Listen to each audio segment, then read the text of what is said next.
File number 7। 29 অস্থিত পৃথিবীর পরবর্তী অংশ পার্থক্য লেখো। প্রশ্ন 1, ভূমিকম্প ও ভূ আলোড়ন। সংজ্ঞা: ভূমিকম্প কোনো প্রাকৃতিক কারণে হঠাৎ ক্ষণিকের জন্য ভূপৃষ্ঠ কেঁপে উঠলে তাকে বলা হয় ভূমিকম্প। পৃথিবীর অভ্যন্তরে উৎপন্ন শক্তি দ্বারা যখন কঠিন ভূত্বকে আপেক্ষিক স্থানান্তর বা চলন ও সরণ ঘটে তাকে ভূ আলোড়ন বলা হয়। সৃষ্টির কারণ: ভূমিকম্প প্রধানত ভূ অভ্যন্তরে শিলাস্তরে ফাটল, দারণ, শিলাচ্যুতি ইত্যাদি কারণে ভূমিকম্পের উৎপত্তি হয়। এছাড়া আগ্নেয়গিরি, অগ্ন্যুৎপাত, ভূমির ধস, হিমানি সম্প্রপাত প্রভৃতি কারণে ভূমিকম্প সৃষ্টি হয়। ভূ অভ্যন্তরে তাপ ও চাপের ব্যাপক হ্রাস বৃদ্ধি ঘটলে বিস্তৃত অংশ জুড়ে উত্তপ্ত গলিত পদার্থের সংকোচন, প্রসারণ, উত্থান, অবনমন, বিকৃতি, বিচ্ছেদ ইত্যাদি ঘটে এবং তার ফলে উপরে ভূত্বকে আলোড়ন সৃষ্টি হয়। 3, স্থায়িত্ব: ভূমিকম্প কয়েক সেকেন্ডের জন্য স্থায়ী হয়। ভূ আলোড়ন হাজার হাজার বছর ধরে চলে। 4, উৎপত্তি ও প্রভাব: ভূমিকম্পের উৎপত্তি হয় ভূ অভ্যন্তরে স্বল্প গভীরতা এবং ভূপৃষ্ঠ অপেক্ষাকৃত স্বল্প পরিসর স্থানে তার প্রত্যক্ষ প্রভাব পড়ে। ভূ আলোড়নের উৎপত্তি হয় ভূ অভ্যন্তরে অনেক গভীর এবং ব্যাপক অঞ্চল জুড়ে তার প্রভাব লক্ষ্য করা যায়। 5, বিস্তৃতি: ভূমিকম্পের কম্পন ঢেউয়ের মতো চারিদিকে ছড়িয়ে পড়ে এবং ভূ আলোড়নের ফলে কোনো তরঙ্গ বা ঢেউ সৃষ্টি হয় না, বিশালাকৃতি ভূমিভাগে সরণ ঘটে। পৃষ্ঠা সংখ্যা 30, আকস্মিকতা: ভূমিকম্পের ফলে ভূমিরূপে হঠাৎ পরিবর্তন ঘটে। ভূ আলোড়নের ফলে ভূমিরূপের অত্যন্ত ধীর পরিবর্তন ঘটে। পরিমাপের যন্ত্র: ভূমিকম্প লিখো। সিসমোগ্রাফ যন্ত্রের সাহায্যে অধিকাংশ ভূমিকম্পের উৎস বোঝা যায়। ভূ আলোড়ন এত ধীর গতিত সূক্ষ্মভাবে হয় যে তা কোনো যন্ত্রে ধরা পড়ে না। ফলাফল: ভূমিকম্পের ফলে নদীর গতি পরিবর্তন, পার্বত্য অঞ্চলের ধস, সমুদ্রের সুনামি, ভূপৃষ্ঠের জীবন ও ধনসম্পত্তি ব্যাপক ক্ষয়ক্ষতি হয়। ভূ আলোড়নের ফলে ভূত্বকের চ্যুতি, ভাঁজ, ভূমিকম্প, অগ্ন্যুৎপাত, পর্বতের উত্থান ইত্যাদি ঘটে। প্রশ্ন 2, পি তরঙ্গ এবং এস তরঙ্গ। গতিবেগ: পি তরঙ্গ গতিবেগ সর্বাধিক ভূপৃষ্ঠে প্রথমে এসে পৌঁছয়। গতিবেগ পি তরঙ্গের চেয়ে কম ভূপৃষ্ঠে পরে এসে পৌঁছয়। পি তরঙ্গ অনুদৈর্ঘ্য তরঙ্গ, এস তরঙ্গ অনুপ্রস্থ অথবা তির্যক ধরনের তরঙ্গ। পি তরঙ্গ কঠিন ও তরল উভয় মাধ্যম অতিক্রম করতে পারে। এস তরঙ্গ কেবলমাত্র কঠিন মাধ্যম অতিক্রম করতে পারে। পি তরঙ্গ শব্দ তরঙ্গের সঙ্গে তুলনীয়, এস তরঙ্গ আলোক তরঙ্গের সঙ্গে তুলনীয়। প্রশ্ন 3, ম্যাগমা ও লাভা। ম্যাগমা ভূ অভ্যন্তরে গলিত পদার্থ ভূগর্ভে হঠাৎ চাপ মুক্তির ফলে শিলা গলে গিয়ে ম্যাগমা গঠন করে। ম্যাগমা থেকে লাভার সৃষ্টি হয়। আগ্নেয়গিরি মুখ থেকে ভূপৃষ্ঠের বাইরে বেরিয়ে আসা পদার্থ হচ্ছে লাভা। অবস্থা 2, ম্যাগমা ভূ অভ্যন্তরে থাকে বলে এটি অত্যাধিক তাপ ও চাপে সান্দ্র অবস্থায় থাকে। লাভা চাপযুক্ত থাকে বলে এটি তরল ও সান্দ্র অবস্থায় থাকে। 3, উষ্ণতা। ম্যাগমার উষ্ণতা সর্বদা লাভার উষ্ণতার থেকে বেশি হয়। লাভার উত্তাপ ম্যাগমার উত্তাপ থেকে কম হয়। 4, বিক্রিয়া। ম্যাগমার মধ্যে নানা ধরনের রাসায়নিক ও ভৌত বিক্রিয়া ঘটে। শীতলীভবনের ফলে লাভা কেলাস গঠন করে। ম্যাগমা ভূমিরূপ: সিল, টাইক প্রভৃতি ভূমিরূপ তৈরি করে। লাভা, লাভা মালভূমি, লাভা ক্ষেত্র প্রভৃতি ভূমিরূপ তৈরি করে। প্রশ্ন 4, আম্লিক লাভা, ক্ষারকীয় লাভা। সিলিকার পরিমাণ: এই ধরনের লাভায় সিলিকার পরিমাণ বেশি থাকে, প্রায় 70 থেকে 80% আম্লিক লাভায়। ক্ষারকীয় লাভায় সিলিকার পরিমাণ কম থাকে, 50%-এরও কম। আম্লিক লাভায় বেশি সান্দ্র বা গাঢ়, ধীর গতি সম্পন্ন, বেশি দূর প্রবাহিত হতে পারে না। ক্ষারকীয় লাভা গাঢ়ত্ব কম, অতি দূর পর্যন্ত প্রবাহিত হতে পারে। আম্লিক লাভার মধ্যে প্রচুর গ্যাস থাকে বলে সশব্দে বিস্ফোরণ ঘটে, বাইরে বেরিয়ে আসে। এরা সাধারণত নিঃশব্দে ধীরে ধীরে বেরিয়ে আসে। ক্ষারকীয় লাভা: আম্লিক লাভা হালকা ধরনের হয়, ক্ষারকীয় লাভা ঘন কালো রঙের হয়। আম্লিক লাভা শঙ্কু আকৃতি পর্বত গঠন করে, যেমন ভারতের ব্যারেন। ক্ষারকীয় লাভা মৃদু ঢাল বিশিষ্ট লাভা মালভূমি গঠন করে, যেমন দাক্ষিণাত্যের লাভা মালভূমি। পৃষ্ঠা 31, প্রশ্ন 5, অ লাভা এবং পাহ লাভা। অ লাভা মূলত সান্দ্র প্রকৃতির ধীরগতি সম্পন্ন। পাহ লাভা তরল প্রকৃতির লাভা, নিঃসরণের পর বহুদূর পর্যন্ত প্রবাহিত হয়। অ লাভা এই লাভা আস্তরণ পুরু এবং খণ্ডে খণ্ডে বিভক্ত হয়। পাহ লাভা পাতলা আস্তরণ তৈরি করে। আ লাভায় প্রচুর গ্যাস থাকে, পাহ লাভায় গ্যাসের পরিমাণ খুবই কম। অ লাভাতে শক্ত খণ্ডের মতো লাভা আঠালো প্রকৃতির হয়। পাহ লাভা দীর্ঘকায় দড়ির মতো লাভা সৃষ্টি হয়, কঠিন হওয়ার পর এটি বালিশের মতো দেখতে বলে একে পিলো লাভাও বলা হয়। প্রশ্ন 6, অপসারী, অভিসারী এবং নিরপেক্ষ পাত সীমান্ত। যেখানে দুটি পাত পরস্পর থেকে দূরে সরে যায় তাদের গঠনকারী বা অপসারী পাত সীমানা বলা হয়। যে সীমানায় দুটি পাত পরস্পরের অভিমুখে এগিয়ে আসে তাকে অভিসারী বা বিনাশকারী পাত সীমানা বলা হয়। এই প্রকার পাত সীমানায় দুটি পাত পাশাপাশি চলাচল করে নিরপেক্ষ পাত সীমান্তে। প্রতিসারী পাত দুটি সবসময় শৈলশিরা বরাবর পরস্পরের বিপরীত দিকে চলে। অভিসারী পাত দুটি সবসময় সমুদ্রখাত বরাবর পরস্পরের দিকে এগিয়ে আসে। নিরপেক্ষ পাতগুলি কোনো সংঘর্ষ করে না, পরস্পর থেকে দূরে সরে যায় না, পাশাপাশি সচল থাকে। অপসারী পাতগুলি মহাদেশগুলি পরস্পর থেকে দূরে সরে যায়। অভিসারী পাত সীমান্তে মহাদেশগুলি পরস্পরের কাছে আসে। নিরপেক্ষ পাত সীমান্ত কোনো পাতেরই ধ্বংস বা গঠন হয় না, তাই মহাদেশ গঠনে বা চলনে ভূমিকা নেয় না। ভূমিরূপ গঠন। অপসারী পাত সীমান্তে সামুদ্রিক শৈলশিরা গ্রস্ত উপত্যকা ইত্যাদি ভূমিরূপ তৈরি করে। অভিসারী পাত সীমান্তে সমুদ্রের পলিরাশিতে ভাঁজ পড়ে ভঙ্গিল পর্বত গঠিত হয়। নিরপেক্ষ পাত সীমান্ত কোনো ভূমিরূপই গঠন করে না, তবে দীর্ঘ চ্যুতি তৈরি করতে পারে। অপসারী পাত সীমান্ত মধ্য আটলান্টিক শৈলশিরায় এই ধরনের পাত সীমানায় গড়ে উঠেছে। অভিসারী পাত সীমান্ত হিমালয় এই ধরনের পাত সীমানায় গড়ে উঠেছে। উত্তর আমেরিকা সান আন্দ্রেস চুক্তি নিরপেক্ষ পাত সীমান্তে অবস্থিত। সান আন্দ্রেস চুক্তি। প্রশ্ন ৭, মহাদেশীয় পাত ও মহাসাগরীয় পাতের পার্থক্য লেখো। মহাদেশীয় পাত মহাসাগরীয় পাত থেকে পুরু, এর গড় গুরুত্ব ১৫০ কিলোমিটার। মহাসাগরীয় পাত এটি পাতলা কিন্তু ভারী। মহাসাগরীয় গড়ের পাতের গড় পুরুত্ব হচ্ছে ৭০ কিলোমিটার। ঘনত্ব, মহাদেশীয় পাতের গড় ঘনত্ব প্রায় 2.7 গ্রাম পার ঘন সেন্টিমিটার। মহাসাগরীয় পাতের গড় ঘনত্ব 3.0 সেন্টিমিটার পার ঘন সেন্টিমিটার। বিস্তার, মহাদেশীয় পাত মহাদেশ ছাড়িয়ে সমুদ্রের মধ্যে অবস্থান করতে পারে। মহাসাগরীয় পাত কেবলমাত্র সাগর মহাসাগরের অংশ হিসেবে বিবেচিত হয়। মহাদেশীয় পাত সীমানা বরাবর সাধারণত সংঘর্ষ অঞ্চল নির্দেশিত হয়। মহাসাগরীয় পাত গঠনকারী ও বিনাশকারী উৎস সীমানা নির্দেশ করে। মহাদেশীয় পাত গ্রানাইট জাতীয় শিলা দিয়ে গঠিত। মহাসাগরীয় পাত ব্যাসল্ট শিলা দিয়ে তৈরি। পৃষ্ঠ সংখ্যা 32। ব্যাখ্যামূলক উত্তর ভিত্তিক প্রশ্নোত্তর। নিচের প্রশ্নগুলো 11 থেকে 12টি বাক্যে উত্তর দাও। প্রশ্ন মান হচ্ছে 5। প্রশ্ন 1, ওয়েগনারে মহিষঞ্চরণ মতবাদ আলোচনা করো। বিশিষ্ট জার্মান অধ্যাপক এবং আবহবিদ অ্যালফ্রেড ওয়েগনার 1922 সালে মহিষঞ্চরণ মতবাদটি প্রকাশ করে। যদিও তার পূর্ববর্তী ফ্রান্সিস বেকন 1620 খ্রিস্টাব্দে, স্নাইডার ও পেলিগ্রিনি 1858 খ্রিস্টাব্দে, এফ.বি. টেলর 1910 খ্রিস্টাব্দে প্রমুখের লেখা থেকেও আমরা মহিষঞ্চরণ সম্পর্কে নানা কথা জানতে পারি। মহিষঞ্চরণ তত্ত্বের মূল বিষয়। ওয়েগনারের মতে পার্মিয়ান যুগে 230 মিলিয়নের বছর আগে পৃথিবীর সমস্ত স্থলভাগ একসঙ্গে অবস্থান করতে একে বলা হয় প্যানজিয়া। এছাড়া পৃথিবীর সমস্ত জলভাগকে বলা হতো প্যানথালাসা। পরবর্তীকালে প্যানজিয়া দুটো অংশে বিভক্ত হয়ে যায়। উত্তর দিকের অংশটির নাম হয় লরেসিয়া এবং দক্ষিণের অংশটির নাম হয় গন্ডওয়ানাল্যান্ড। এই গন্ডওয়ানাল্যান্ডের মধ্যে আফ্রিকা, অ্যান্টার্কটিকা, অস্ট্রেলিয়া, দক্ষিণ ভারত, দক্ষিণ আমেরিকা একসঙ্গে ছিল। ওয়েগনারের মধ্যে প্যানজিয়া ভেঙে যায় এবং বিভিন্ন দিকে সরে গিয়ে বর্তমান মহাদেশের আকার ধারণ করেছে। সঞ্চরণের কারণ ও দিক। ওয়েগনার প্যানজিয়ার ভাঙন এবং এক একটি অংশ মহাদেশ রূপে সঞ্চরণের কারণ হিসেবে এক প্লবতা, বুয়েন্সি BUOYANCY এবং 2 জোয়ার শক্তি, টাইডাল ফোর্স এবং 3 বৈষম্যমূলক অভিকর্ষজ বলকে দায়ী করেন। মহিষঞ্চরণের ফল। মহিষঞ্চরণের কারণে পৃথিবীতে মহাদেশগুলি বর্তমান অবস্থান রয়েছে। মহিষঞ্চরণের কারণে পৃথিবীতে ভঙ্গিল পর্বতে উত্থান ঘটেছে। মহিষঞ্চরণের প্রমাণ 1, আটলান্টিক মহাসাগরের দুপাশের আকৃতি, ভূপ্রকৃতি, ভূতাত্ত্বিক সাদৃশ্যের মাধ্যমে এই দুই উপকূল ভাগকে জোড়া লাগিয়ে দিলে প্রায় ভাঁজে ভাঁজে লেগে যায়। একে জিগজফিট বলা হয়। 2, আফ্রিকা এবং দক্ষিণ আমেরিকা মহাদেশের উপকূলে আকৃতিগত সাদৃশ্য পাওয়া যায়। এবং 3, উত্তর গোলার্ধে যে সমস্ত স্থানে বর্তমানে পুরু কয়লায় আস্তরণ দেখা যায়, সেই সমস্ত স্থান একসময় অবশ্যই নিরক্ষীয় জলবায়ু অঞ্চলে অবস্থান করত। পৃষ্ঠ 33। প্রশ্ন 2, পাত কি? পাত সংস্থান তত্ত্বটি বিশ্লেষণ করে। শিয়াল ও সিংহ পৃথিবীর মহাদেশ ও মহাসাগরের তলে অবস্থিত কতগুলো অনমনীয় এবং কঠিন খণ্ড আপেক্ষিকভাবে নিজেদের মধ্যে সঞ্চরণশীল, এবং এই খণ্ডগুলোকে পাত বা প্লেট বলা হয়। পাত সংস্থান তত্ত্ব। 1, মূল প্রবক্তাকার। 1967 সালে ম্যাকেনজি এবং পার্কার পাতের চলন নিয়ে আলোচনা করেন।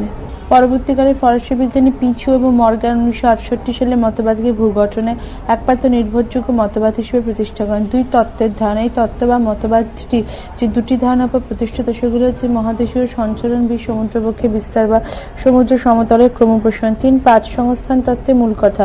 পাত সংস্থান তত্ত্ব অনুযায়ী পৃথিবীর শিলামণ্ডল কয়েকটি পাতের সমন্বয়ে গঠিত। ওই পাতগুলি আস্থেনোস্ফিয়ারের উপর ভাসমান এবং গতিশীল অবস্থায় রয়েছে। পাতগুলোকে সচল রাখতে ভূ অভ্যন্তরের পরিচলন স্রোতই দায়ী। এই পরিচলন স্রোতের কারণেই পাতগুলি একে অপরের কাছাকাছি আসছে অথবা একে অপরের থেকে দূরে সরে যাচ্ছে। 4. পৃথিবীর প্রধান প্রধান পাত। পৃথিবীতে যে 6টি বড় এবং 20টি ছোট পাত রয়েছে তাদের মধ্যে বড় পাতগুলি হচ্ছে ইউরেশিয়া পাত, বি ইন্দো অস্ট্রেলিয়া পাত, সি আমেরিকান পাত, ডি প্রশান্ত মহাসাগরীয় পাত, ই আফ্রিকান পাত এবং এফ অ্যান্টার্কটিকা পাত। 5. পাতের চলন। পৃথিবী পৃষ্ঠে গতিশীল পাতগুলির 3 ধরনের চলন লক্ষ্য করা যায়। এ দুটি পাত পরস্পর দূরে সরে যায়, একে অপসারী চলন বলা হয়। বি দুটি পাত পরস্পরের কাছাকাছি চলে আসে তথা অভিসারী চলন বলা হয়। সি দুটি পাত পরস্পরের সমান্তরাল বা পাশাপাশি সঞ্চারিত হয়। 6.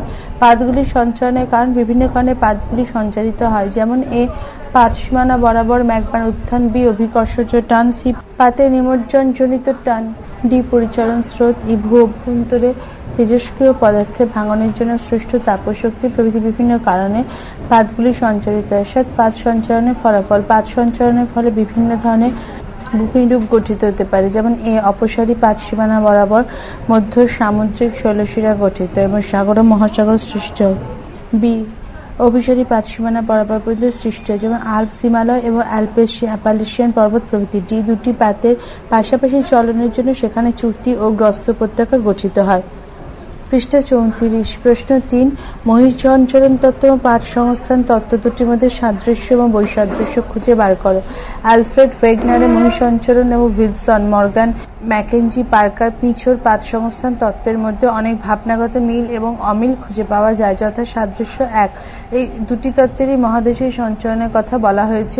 দুটি তত্ত্বের মাধ্যমে হিমালয়ের, রকি, আল্পস প্রভৃতি পর্বত সৃষ্টি ভিন্ন ভিন্ন ব্যাখ্যা দেওয়া হয়েছে। 3। দুটি তত্ত্বেই ভূমিভাগের সঞ্চরণের প্রধান বল হিসেবে অনুভূমিক বলের কথা উল্লেখ করা হয়েছে। 4. মহিষঞ্চরণ তত্ত্বের আলোয় পাত সংস্থানের তত্ত্বে ভাবনার উন্মেষ ঘটে। বৈসাদৃশ্য। দুটি মতবাদী যদিও মহাদেশী চলমানতার কথা ব্যাখ্যা করা হয়েছে, তথাপি এই দুটি তত্ত্বের মধ্যে বেশ কিছু বৈসাদৃশ্য চোখে পড়ে। 1. মহিষঞ্চরণ তত্ত্বে বলা হয় যে সিয়াল স্তরটির সীমার উপর ভাসমান এবং সঞ্চরণশীল, কিন্তু পাত সংস্থান তত্ত্বে বলা হয় যে সিয়াল এবং সীমা উভয়ই গুরুমণ্ডলের ওপর ভাসমান। 2. মহিষঞ্চরণ তথ্য থেকে মধ্য সামুদ্রিক শৈলশিরা সৃষ্টির ব্যাখ্যা পাওয়া যায় না, কিন্তু পাত সংস্থান তত্ত্ব এবং সুস্পষ্ট বিজ্ঞানসম্মত ব্যাখ্যা পাওয়া সম্ভব হয়। 3. মহিষঞ্চরণ তত্ত্ব অপেক্ষা পাত সংস্থান তত্ত্বে ভঙ্গিল পর্বতের সৃষ্টি, আগ্নেয়গিরি উৎপত্তি ইত্যাদি অপেক্ষাকৃত ভালোভাবে ব্যাখ্যা করা যায়। 4. মহিষঞ্চরণ তত্ত্বে মহাদেশগুলো পশ্চিম দিকে বা নিরক্ষীয় অঞ্চলের দিকে সঞ্চরণের কথা বলা হয়েছে, কিন্তু পাত সংস্থান তত্ত্বে পাতের অভিসারী এবং অপসারী ও সমান্তরাল চলনের কথা বলা হয়েছে। প্রশ্ন 4। পাতগুলো কিভাবে সঞ্চারিত এবং তার ফলে কি হয় লেখো। পৃথিবীর পাতগুলো 3 ভাবে সঞ্চারিত হতে পারে। 1. অপসারী বা প্রতিসারী চলন। ভূগর্ভের যে পরিচলন তাপস্রোতের সৃষ্টি হয় তা যদি ঊর্ধ্বগামী হয় তবে সেখানে বিপরীতগামী পরিচলন স্রোত দুটি পাতকে পরস্পরের বিপরীতে চালনা করে। ফলাফল এ মহাসাগরের দুটি পাত পরস্পর থেকে দূরে সরে গেলে সেখানে ভূ অভ্যন্তরের লাভা ওপরে উঠে মধ্য সামুদ্রিক শৈলশিরা গঠন করে এবং গ্রস্ত উপত্যকা সৃষ্টি হতে পারে। বি ভূত্বকে চ্যুতি সৃষ্টি হয় এবং লাভা নির্গমন ঘটে। 2. অভিসারী চলন। যখন দুটি পাত পরস্পর অভিমুখে এগিয়ে আসে তখন সেই পাত সীমান্তকে অভিসারী পাত সীমান্ত এবং পাতের চলনকে অভিসারী চলন বলা হয়। ফলাফল এ মহাসাগর মহাদেশ অভিসারী পাত সীমান্ত বরাবর জিওসিনক্লাইন সমুদ্র খাত ভঙ্গিল পর্বত সৃষ্টি হতে পারে। বি মহাসাগর অভিসারী পাত সীমানা বরাবর বৃত্তচাপীয় দ্বীপ সৃষ্টি হয়। সি মহাদেশ অভিসারী পাত সীমানা বরাবর ভঙ্গিল পর্বত সৃষ্টি হতে পারে। 3. পাশাপাশি চলন। এখানে পাতগুলি পরস্পরের সমান্তরালে বা পাশাপাশি সঞ্চালিত। এই পাত সীমানাকে নিরপেক্ষ পাত সীমানা বা সংরক্ষণশীল পাত সীমানা বলা হয়। ফলাফল এ এই ধরনের পাত সীমানা বরাবর কোনো নতুন ভূমিরূপ তৈরি হয় না। বি এই পাত সীমানা বরাবর ভূপৃষ্ঠে দীর্ঘ ফাটল সৃষ্টি হয় এবং অঞ্চলগুলি ভূমিকম্প প্রবণ হয়। প্রশ্ন 5। পৃথিবীর অধিকাংশ ভঙ্গিল পর্বত কিভাবে সৃষ্টি হয়েছে তা পাত সংস্থান তত্ত্বের সাহায্যে ব্যাখ্যা করো। বর্তমানে ভঙ্গিল পর্বত সৃষ্টির কারণ হিসেবে পাত সংস্থান তত্ত্বকে গ্রহণযোগ্য মনে করা হয়েছে, যেমন 1. মহাদেশ অভিমুখী পাত চলন, দুটি মহাদেশীয় পাত যখন পরস্পরের মুখোমুখি অগ্রসর হয় তখন তাদের মধ্যে অবস্থান করে অগভীর এবং অপ্রশস্ত সাগর। পাতের অগ্রসরের ফলে দুটি পাতের মধ্যবর্তী অগভীর সাগরে সঞ্চিত পলিরাশিতে চাপ পড়ে ভাঁজ পর্বত গঠন করে। উদাহরণ হিসেবে বলা যায় যে উত্তর ইউরেশীয় পাত এবং দক্ষিণ ভারতীয় পাত পরস্পর মুখোমুখি চলনের সময় ভারতীয় পাতটি ইউরোপীয় পাতের সঙ্গে ধাক্কা খায় এবং ভারতীয় পাতটি ইউরেশীয় পাতের নিচে প্রবেশ করে। ফলে এই দুটি পাতের সংযোগ স্তরে 33তম অগভীর সমুদ্রে সঞ্চিত পলি ভাঁজপ্রাপ্ত হিমালয় ও আলস পর্বত গঠন করে। 2. ভারত মহাসাগর মহাদেশ অভিমুখী পাত চলন। মহাসাগর ও মহাদেশ অভিমুখী পাত সীমান্ত বরাবর পাতের চলনের ফলে ভারী মহাসাগরীয় পাত হালকা মহাসাগরীয় পাতের নিচে চলে যায়। এই সময় যে প্রচন্ড চাপের সৃষ্টি হয় সেই চাপে মহাদেশীয় পাতের সামনে ফাটল তৈরি হয়। ধীরে ধীরে এই ফাটল মহীখাতে রূপান্তরিত। পাতের চলন আরো বাড়লে মহীখাতে সঞ্চিত পলিতে চাপ পড়ে ভাঁজ সৃষ্টি হয়। আন্দিজ আলস পর্বত এইভাবেই তৈরি বলে বিশেষজ্ঞদের মত। পৃষ্ঠা 35। প্রশ্ন 6, অগ্ন্যুৎগমের কারণ কি? নানা কারণে অগ্ন্যুৎগম হতে পারে। 1. ভূপৃষ্ঠে দুর্বল ফাটলের অবস্থান। ভূত্বক গঠনকালে কোথাও কোথাও দুর্বল ফাটল এমনকি ছিদ্রপথ থাকতে পারে। এই সমস্ত দুর্বল স্থানগুলো অগ্ন্যুৎগমে সাহায্য করে। 2. তরল শিলার উপস্থিতি। ভূ অভ্যন্তরে গভীরতা বৃদ্ধির সাথে সাথে শিলাস্তরের চাপ এবং উষ্ণতা বাড়ে। 100 কিলোমিটার গভীরে তাপমাত্রা হয় প্রায় 1000 ডিগ্রি সেন্টিগ্রেড এবং 100 কিলোমিটার গভীরতায় প্রায় 2000 ডিগ্রি সেন্টিগ্রেড। এইসব স্তরে চাপজনিত কারণে শিলা গলে না গিয়ে স্থিতিস্থাপক অবস্থায় থাকে, কিন্তু কোনো কারণে উপরে শিলাস্তরের চাপ কমে গেলে শিলার স্থিতিস্থাপকতা নষ্ট হয়। ফলে শিলা তরল অবস্থা প্রাপ্ত। এই তরল শিলা আয়তনে বেড়ে যাওয়ার ফলে বাইরে বেরিয়ে আসার চেষ্টা করে এবং লাভারূপে প্রবাহিত হয়। 3. ভূগর্ভে জল প্রবেশজনিত কারণ। ভূত্বকে ফাটল দিয়ে নদ নদী সমুদ্রের জল প্রবেশ করলে তা উত্তপ্ত শিলার ফলে ভারী মহাসাগরীয় পাত হালকা মহাদেশীয় পাতের নিচে চলে যায়। এই সময় যে প্রচন্ড চাপের সৃষ্টি হয় সেই চাপে মহাদেশীয় পাতের সামনে ফাটল তৈরি হয় এবং ধীরে ধীরে ফাটল মহীখাতে রূপান্তরিত হয় এবং পাতের চলন আরো বাড়লে মহীখাতে সঞ্চিত পলিতে চাপ পড়ে ভাঁজ সৃষ্টি হয়। আন্দিজ আলস পর্বত এভাবেই তৈরি বলে বিশেষজ্ঞদের মত। পৃষ্ঠা 35। প্রশ্ন 6, অগ্ন্যুৎগমের কারণ কি? নানা কারণে অগ্ন্যুৎগম হতে পারে। 1. ভূপৃষ্ঠে দুর্বল ফাটলের অবস্থান। ভূত্বক গঠনকালে কোথাও কোথাও দুর্বল ফাটল এমনকি ছিদ্রপথ থাকতে পারে। এইসব দুর্বল স্থানগুলি অগ্ন্যুৎগমে সাহায্য করে। 2. তরল শিখার উৎপত্তি। ভূ অভ্যন্তরে গভীরতা বৃদ্ধির সাথে সাথে শিলাস্তরের চাপ ও উষ্ণতা বাড়তে থাকে। 100 কিলোমিটার গভীরে তাপমাত্রা 1000 ডিগ্রি এবং 106 কিলোমিটার গভীরতায় প্রায় 2000 ডিগ্রি সেন্টিগ্রেড। এইসব স্তরে চাপজনিত কারণে শিলা গলে না গিয়ে স্থিতিস্থাপক অবস্থায় থাকে, কিন্তু কোনো কারণে উপরে শিলাস্তরে শিলার স্থিতিস্থাপকতা নষ্ট হয়। ফলে শিলার তরল অবস্থা প্রাপ্ত। এই তরল শিলা আয়তনে বেড়ে যাওয়ার ফলে বাইরে বেরিয়ে আসার চেষ্টা করে এবং লাভা রূপে প্রবাহিত হয়। 3. ভূগর্ভে জল প্রবেশজনিত কারণ। ভূত্বকে ফাটল দিয়ে নদ নদী সমুদ্রের জল প্রবেশ করলে তো উত্তপ্ত শিলার সংস্পর্শে এসে বাষ্পীভূত। এই উত্তপ্ত জলীয় বাষ্প এবং অন্যান্য গ্যাসের মিলিত চাপ ম্যাগমাকে উপরে উঠতে সাহায্য করে। 4. পাত সংস্থান। ভূপৃষ্ঠে 6টি বড় এবং 20টি ছোট চলমান পাত রয়েছে। যে কোনো দুটি পাতের সংযোগস্থলে মূলত অগ্ন্যুৎগম হয়ে থাকে। প্রশ্ন 7, প্রকৃতি এবং সময়কাল অনুসারে আগ্নেয়গিরির শ্রেণীবিভাগ আলোচনা করো।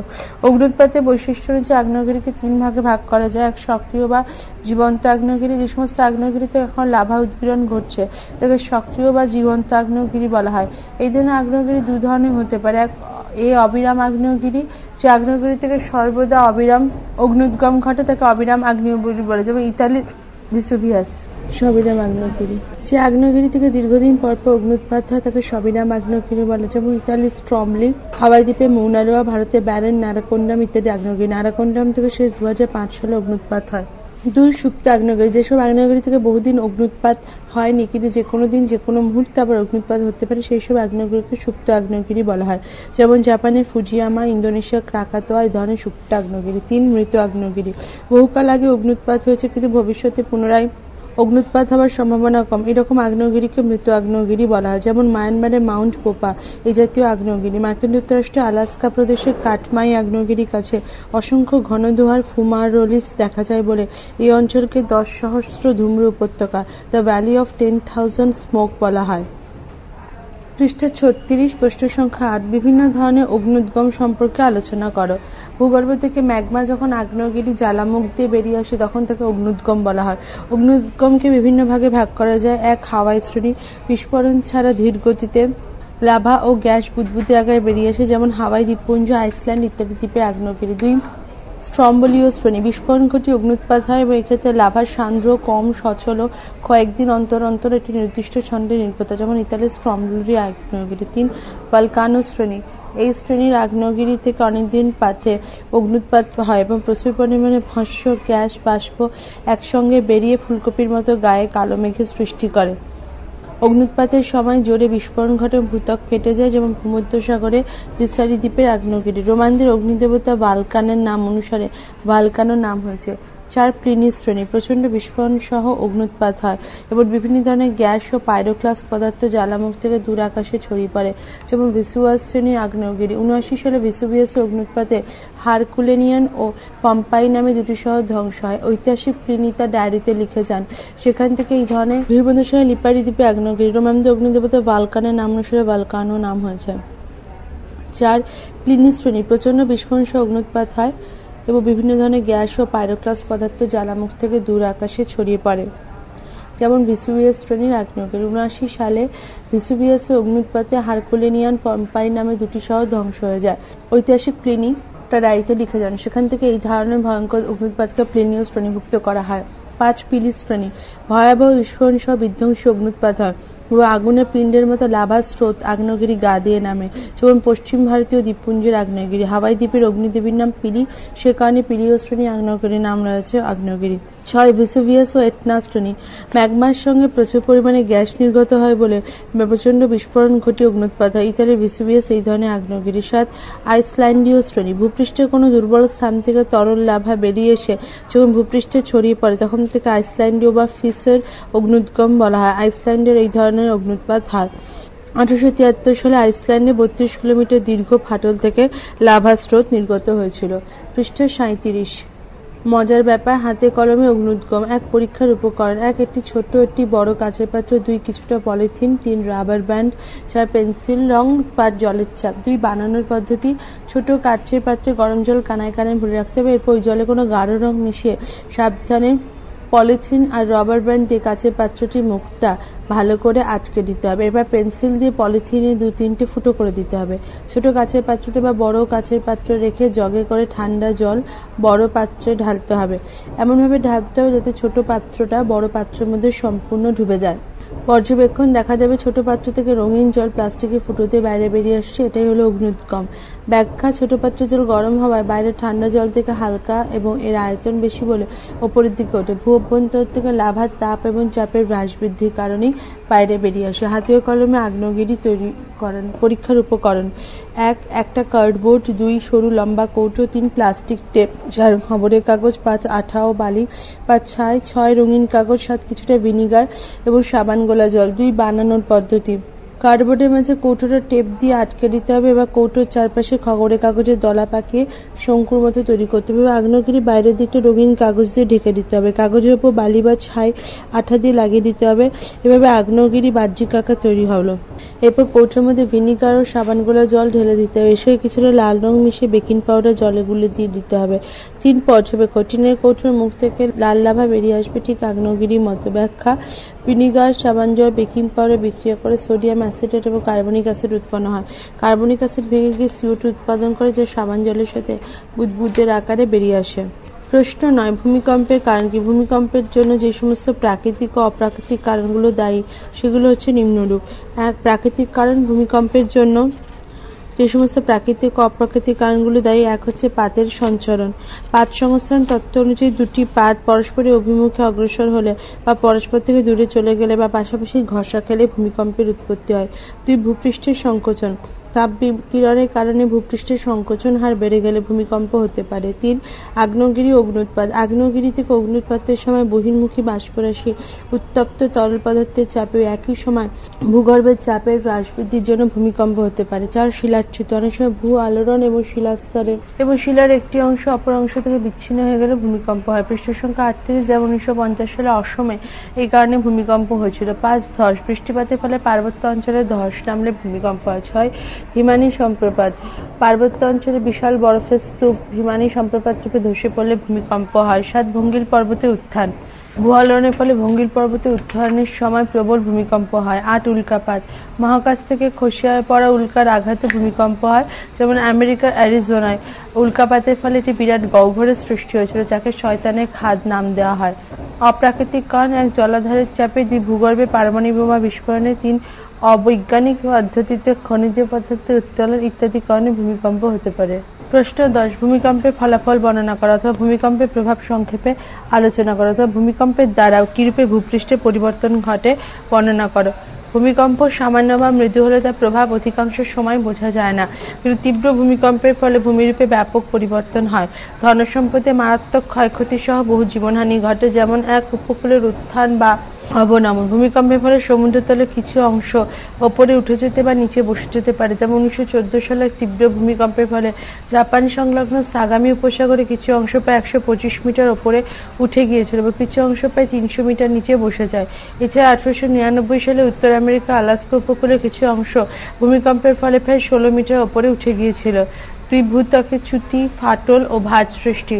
তীব্র ভূমিকম্পের ফলে ভূত্বকে চ্যুতি, ফাটল ও ভাঁজ সৃষ্টি হতে পারে এবং অনেক সময় বিস্তৃত এলাকা বসে হয়ে যায়। 3 সুনামি সৃষ্টি। সমুদ্রের তলদেশে ভূমিকম্প হলে কম্পমান সমুদ্রে যে প্রবল তরঙ্গজনিত ঢেউয়ের সৃষ্টি হয়, সেই বিশাল আকৃতির সামুদ্রিক ঢেউকে বলা হয় সুনামি। যেমন 2004 সালে 26শে ডিসেম্বর ইন্দোনেশিয়া, সুমাত্রা এবং ভারতের আন্দামান দ্বীপ সংলগ্ন ভারত মহাসাগরের তলদেশে তীব্র ভূমিকম্পের ফলে যে সুউচ্চ সুনামি সৃষ্টি হয়েছিল, তার ফলে ব্যাপক ক্ষয়ক্ষতি হয় এবং উপকূলবর্তী দেশগুলি 2 লক্ষেরও বেশি মানুষ প্রাণ হারায়। 4 হিমানি সম্প্রপাত ও ধস সৃষ্টি। পার্বত্য অঞ্চলে প্রবল ভূমিকম্পের ধস নামে বা হিমানি সম্প্রপাতের সৃষ্টি হয়। 1991 সালে 19 অক্টোবর উত্তরপ্রদেশের গাড়োয়াল হিমালয় অঞ্চলে চামোলি এবং উত্তরকাশীতে যে বিধ্বংসী ভূমিকম্প হয়েছিল, তার ফলে বড় বড় ধস নামে এবং বহু গ্রাম ধ্বংস হয়ে যায়। 5 নদীর গতিপথ পরিবর্তন। ভূমিকম্পের ফলে নদীর গতিপথ পরিবর্তিত হতে পারে, যেমন 1887 সালে ভূমিকম্পের ফলে অসমে ব্রহ্মপুত্র নদের গতিপথ পরিবর্তিত হয়েছিল। এছাড়া ভূমিকম্পের ফলে নতুন হ্রদ সৃষ্টি, জলাভূমি সৃষ্টি, শহর নগর জনপদ ধ্বংস হয় ও ব্যাপক সম্পত্তি হানি ঘটে। প্রশ্ন 11। আমাদের পৃথিবীর প্রধান প্রধান ভূমিকম্প বলয়গুলো সম্পর্কে আলোচনা করো।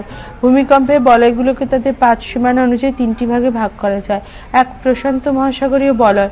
প্রশান্ত মহাসাগরের উভয় পার্শ্বে প্রশান্ত মহাসাগরীয় আগ্নেয় মেখলা বরাবর এই ভূমিকম্প বলয়টি রয়েছে। এটি দক্ষিণ আমেরিকাতে হর্ন অন্তরূপ থেকে আন্দিজ পর্বতের মধ্য দিয়ে উত্তর আমেরিকার রকি পর্বতের উত্তর সীমা পর্যন্ত বিস্তৃত রয়েছে।